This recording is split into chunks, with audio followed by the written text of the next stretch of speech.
प्यारे बच्चों नमस्ते, स्वागत है आप सभी लोगों का हमारे इस YouTube चैनल में। तो देखो आज हम क्या देखेंगे, आज हम देखने वाले हैं सिविक्स का जो चैप्टर नंबर 5 है, इसका क्वेश्चन और आंसर हम लोग देखने वाले हैं।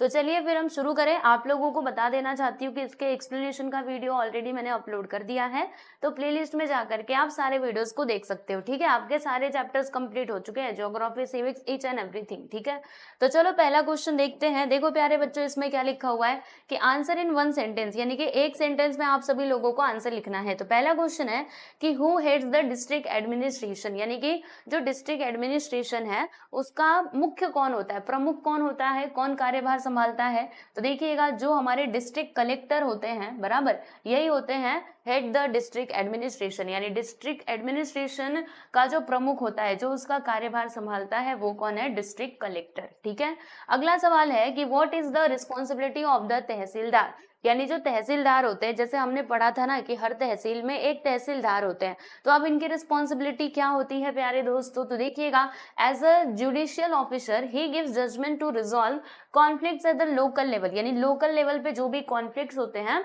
उसको सुलझाने का काम ये करते हैं। And he also has the responsibility of maintaining peace and order in taluka, मतलब तालुका के अंदर शांति और सुरक्षा जो है वो बनी रहे, इसका भी ध्यान इनको रखना होता है। किसको, तो तहसीलदार को। अगला क्वेश्चन है कि which court is at the apex of the judiciary, यानी कि कौन सा कोर्ट सबसे उच्च, मतलब सबसे ऊपर कौन सा कोर्ट आता है। मैंने आप लोगों को बताया था ना कि सबसे ऊपर हमारा सुप्रीम कोर्ट आता है, उसके बाद फिर जो राज्य के कोर्ट्स होते हैं, हाई कोर्ट्स आते हैं, एंड देन जाके हमारा लोकल कोर्ट आता है। ठीक है, तो यहाँ पे इन्होंने पूछा है कि which court is at the apex, apex यानी क्या होता है, सबसे उच्च, सबसे हाई लेवल पे कौन सा कोर्ट आता है।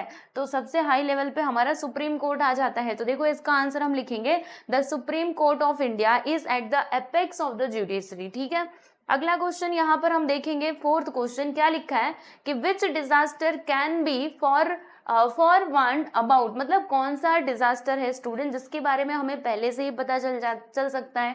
तो देखिएगा, वो डिजास्टर है फ्लड एंड स्टॉर्म्स, यानी कि मान लो कहीं पे बहुत बड़ा तूफान आने वाला है या फिर बहुत भयंकर बाढ़ जैसा माहौल होने वाला है, फ्लड या फिर स्टॉर्म, ठीक है, ये आने वाला है, तो उसकी सूचना पहले से ही वैज्ञानिकों को पता चल जाती है।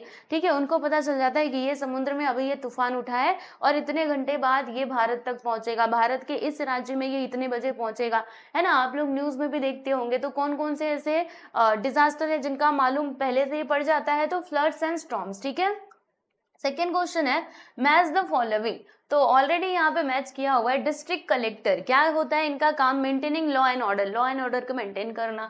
ठीक है, डिस्ट्रिक्ट कोर्ट तो रिजॉल्विंग डिस्प्यूट्स, है ना, जो भी झगड़े झंझट रहेंगे उसको रिजॉल्व करना, डिस्प्यूट यानी क्या होता है, झगड़ा। ठीक है, तहसीलदार तो इनका क्या होता है, ये तालुका के मजिस्ट्रेट होते हैं, हम सभी लोगों को बताएं। आंसर इन ब्रीफ, है ना, डिस्कस द फॉलोइंग इश्यूज, मतलब यहाँ पे कुछ इश्यूज दिए गए हैं जिसके ऊपर आपको डिस्कशन करना है। तो सबसे पहले यहाँ पर दिया गया है disaster management. So students, what is disaster management, जैसे कि देखो मैंने आप लोगों को पढ़ाते टाइम पर भी बताया था कि देखो जैसे जो नेचुरल कैलेमिटीज होती हैं, डिजास्टर होते हैं, वो बता करके नहीं आते। ठीक है, कुछ डिजास्टर ऐसे हैं जिनकी पूर्व सूचना हमें पहले से मिल जाती है, लेकिन फिर भी कुछ डिजास्टर ऐसे हैं जो अचानक से आ जाते हैं। तो इसके लिए क्या करना चाहिए, हम लोगों को पहले से वेल प्रिपेयर्ड रहना चाहिए। ठीक है, सारे जो चीजें हैं उनको हमें, मतलब पहले से अगर प्रिपेयर रहेंगे तो अगर नुकसान ज्यादा का होने वाला है वो कम में ही सिमट करके रह जाएगा, है ना, ज्यादा नुकसान नहीं हो पाएंगे। इसीलिए डिजास्टर मैनेजमेंट बहुत जरूरी होता है। ठीक है, जैसे हम लोग घर में भी अपना मैनेजमेंट करके रखते हैं ना, कि अगर कोई विषम परिस्थिति आई, जैसे हम पैसे जमा करके रखते हैं, क्यों रखते हैं, ताकि जब हमें जरूरत पड़े तो हम उस पैसों का यूज कर पाए, क्योंकि किसी को नहीं पता, कभी भी कुछ भी हो सकता है। ठीक है, तो ठीक उसी प्रकार से डिजास्टर का भी मैनेजमेंट करके रखना चाहिए, and this is very important. Okay, इससे हम बहुत सारे जो होने वाले नुकसान है उसको कम कर सकते हैं। ठीक है, तो आइए हम जरा इनके बारे में समझ लेते हैं। देखो, sometimes we may have to face a calamity, देखो हमें कई सारे कैलामिटीज फेस करने पड़ते हैं, जैसे कि नेचुरल डिजास्टर में क्या क्या आ जाता है, फ्लड्स आ जाता है, बाढ़, तूफान, फायर, क्लाउड बर्स्ट, मतलब बहुत भयंकर बारिश। ठीक है, साइक्लोन, अर्थक्वेक, लैंडस्लाइड और प्रॉब्लम्स लाइक, अब देखो यहाँ पे ये तो नेचुरल डिजास्टर थे, अब मैनमेड डिजास्टर भी हो सकते हैं, जैसे कि राइट्स, कहीं पे दंगा हो गया, बॉम्ब ब्लास्ट हो गया। ठीक है, ब्रेकिंग ऑफ डैम, डैम टूट गया, महामारी कोई आ गई, एपिडेमिक्स यानी क्या क्या होता है, कोई महामारी जैसे कोरोना आया था, ठीक है, एक बार प्लेग की बीमारी आई थी, समझ रहे हो। तो ऐसे करके जब ये महामारी आती है तो ये भी तो डिजास्टर है ना, क्योंकि जब ये कोरोना आया था तो इसकी वजह से कितने लोग मर रहे थे, तो ये भी तो एक डिजास्टर ही है, कैलामिटी ही है, ठीक है, जो पहले कभी नहीं हुआ था और ये अचानक से आ गई थी। और इसकी वैक्सीन भी हमारे पास नहीं थी। पहली बात तो ये है, अगर इसकी दवाई हमारे पास होती तब तो नो टेंशन, हम लोग आराम से कोरोना से लड़ लेते, लेकिन ये नई बीमारी पहली बार आई थी, ठीक है। तो अब देखो, अब अगर ये आई तो सभी को पता है कोरोना के बारे में, तो वो लोग क्या है, मतलब अगर किसी को हुआ भी तो वो जाके ट्रीटमेंट ले सकते हैं, क्योंकि अब इसकी वैक्सीन, इसकी दवाई बन चुकी है, लेकिन पहले नहीं था, ठीक है। तो इसके कारण मतलब प्रॉब्लम हो सकते हैं। फिर यहाँ पे देखिएगा, this disaster led to the loss of human lives and displacement of people besides tremendous financial losses, यानी कि बहुत सारे नुकसान यहाँ पर हो सकते हैं, है ना, इंसान मर सकते हैं, ह्यूमन लाइव्स का नुकसान हो सकता है, जो लोग हैं एक जगह से दूसरे जगह पे जाने को मजबूर हो जाएंगे, और बहुत सारा हमारा जो फाइनेंशियल लॉस है वो भी हो जाएगा, ठीक है। Therefore, the issues of rehabilitation become important, यानी कि डिजास्टर का मैनेजमेंट करना इसीलिए बहुत ज्यादा जरूरी हो जाता है, तभी तो हम ये सारे नुकसान से बच पाएंगे ना। ओके, सो डिजास्टर मैनेजमेंट क्या है, तो it is a process that enables one to face a disaster in a scientific and organised manner, यानी कि जो डिजास्टर मैनेजमेंट है ये क्या करता है, तो ये हमें इनेबल करता है, यानी हमें कैपेबल बनाता है कि हम क्या कर सके, डिजास्टर का साइंटिफिक और ऑर्गेनाइज्ड वे में हम सामना कर सके। The entire machinery of a district is involve in this process, यानी कि अब देखो यहाँ पे क्या लिखा है, एंटायर मशीनरी। एंटायर मशीनरी मतलब ये थोड़ा ना कि कोई मशीनरी आएगी, ऐसा नहीं है, यानी कि जो हमारा डिस्ट्रिक्ट होता है तो वहां पे जो भी एंटायर मशीनरी, मतलब क्या हुआ कि पूरे लोग इस प्रोसेस में लग जाते हैं, ठीक है, इसमें इन्वॉल्व होते हैं कि डिजास्टर से, मतलब कोई भी डिजास्टर है तो उससे कैसे हम बच सके, ठीक है। चलो अगला क्वेश्चन देखेंगे, functions of the district collector. Now what is the function of the district collector, तो जो हमारे डिस्ट्रिक्ट कलेक्टर होते हैं ना प्यारे बच्चों, इनके बहुत सारे फंक्शन होते हैं, कोई एक फंक्शन होता नहीं है, कई सारे होते हैं। हम लोगों ने लेसन के अंदर पढ़ा भी था कि टैक्स कलेक्ट करना, लॉ एंड ऑर्डर को मेंटेन करके रखना, अगर कोई डिजास्टर आने वाला है तो उसके लिए भी ऑर्डर देना, ठीक है। तो ये सारी चीजें इनके मतलब ये सारे काम किसके होते हैं, डिस्ट्रिक्ट कलेक्टर के होते हैं, राइट। तो आइए हम समझ लेते हैं। पहला पॉइंट है कि the district collector is the head of the district administration. बिल्कुल, डिस्ट्रिक्ट एडमिनिस्ट्रेशन का हेड कौन होता है, डिस्ट्रिक्ट कलेक्टर जी होते हैं। And he has to perform many functions, इनको बहुत सारे फंक्शंस परफॉर्म करने पड़ते हैं, बहुत सारे काम करने पड़ते हैं।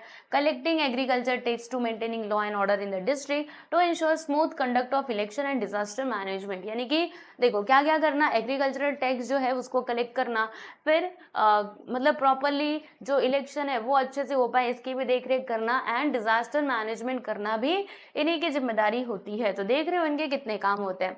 अगला क्वेश्चन है कि which of the following position would you like to be in and why, यानी यहाँ पे कुछ पोजीशन दिए गए हैं, जैसे कि डिस्ट्रिक्ट कलेक्टर का, chief of the district police और जज। तो ये तीनों में से आप क्या बनना पसंद करोगे, अब ये आपकी बारी है, इसका आंसर आप खुद से भी लिख सकते हो, ठीक है।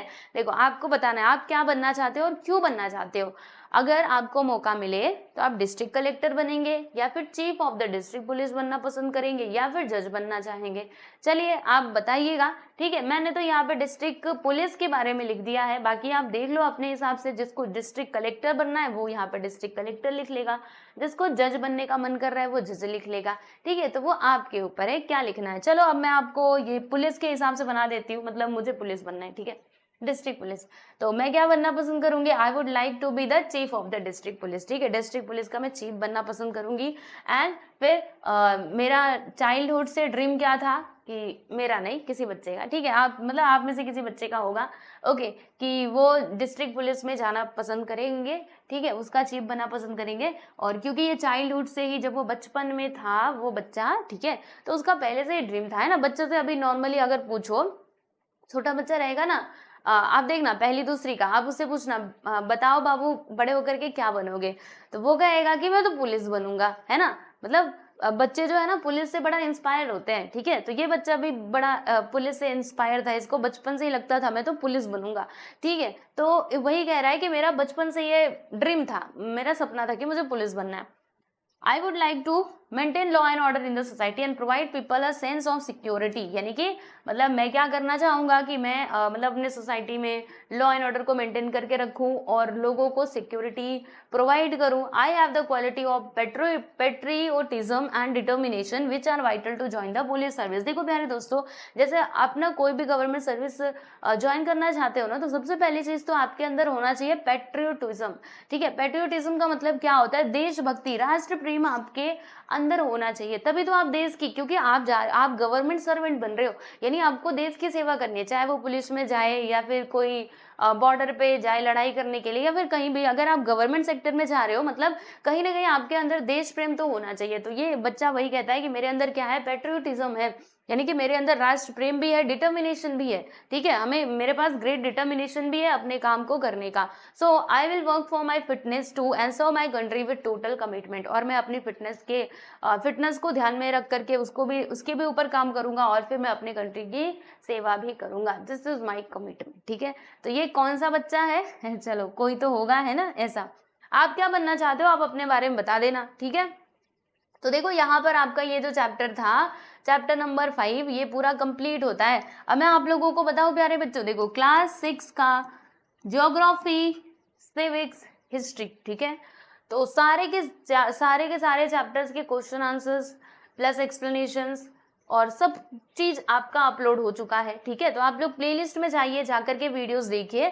अगर कोई वीडियोस ना मिले ना, तो आप हमारे इस चैनल पे विजिट कर सकते हो, SK क्लास 2.0। ठीक है, ये चैनल पे आप जाइएगा, उसके प्लेलिस्ट में भी जाकर के आप देख सकते हो। ओके, मतलब कोई इस चैनल पे ना मिले तो यहाँ पर तो अवश्य ही मिल जाएगा, सारी चीजें आप लोगों के लिए अपलोड करके रखी गई हैं। ठीक है, और इसके अलावा जो हमारा ऐप है प्यारे बच्चों, अगर आप सभी लोगों ने उसको डाउनलोड नहीं किया है तो कर लेना, क्योंकि वहां पर आपको हर सब्जेक्ट के, हर क्लास के टेक्स्ट बुक मिल जाएंगे। इसके अलावा आप लोगों को और क्या मिलेगा? और आपको नोट्स मिल जाएंगे, ये जो PDF यहाँ पे खुली है ना, वो भी मिल जाएगी। ठीक है, तो सोचो ना कितनी अच्छी बात है, तो ले लेना जा करके। ठीक है, तो इस ऐप को डाउनलोड कर लीजिएगा, सब कुछ आपको फ्री ऑफ कॉस्ट मिलेगा। ठीक, चलिए प्यारे दोस्तों, तो आज के लिए बस इतना ही, और बस यूं ही आप लोग पढ़ते रहिए। और एक और बात बताओ, क्लास 7th का भी सब कुछ कंप्लीटेड है, तो क्यों इंतजार कर रहे हो? अब ये खत्म हुआ ना, अब क्लास 7th की पढ़ाई भी आप शुरू कर सकते हो। ठीक है, एक्सप्लेनेशन प्लस क्वेश्चन आंसर सब कुछ मैंने अपलोड करके रखा हुआ है। ठीक है,